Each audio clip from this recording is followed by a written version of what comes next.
Mga mima ko, tingnan nyo nga tong black coffee na nabili namin dito sa Black Up mga sis. 50 sachet na siya per pack mga mima ko. Tapos may kasama na siyang tumbler kung gusto nyo ng iced coffee dito mga sis. Eto mga mima ko, no sugar siya, low calorie ito mga sister ko.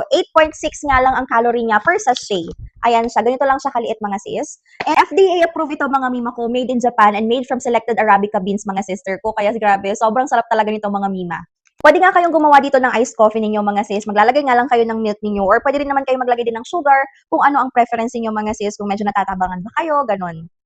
Sa mga nahihirapan nga mag-poop dyan mga mima ko, perfect na perfect nga sa inyo to mga sis. Kasi nga, after nyo uminom, ayan, didiretso na kayo kung saan man kayo dadalhin ng inyong ng tawag ng kalikasan.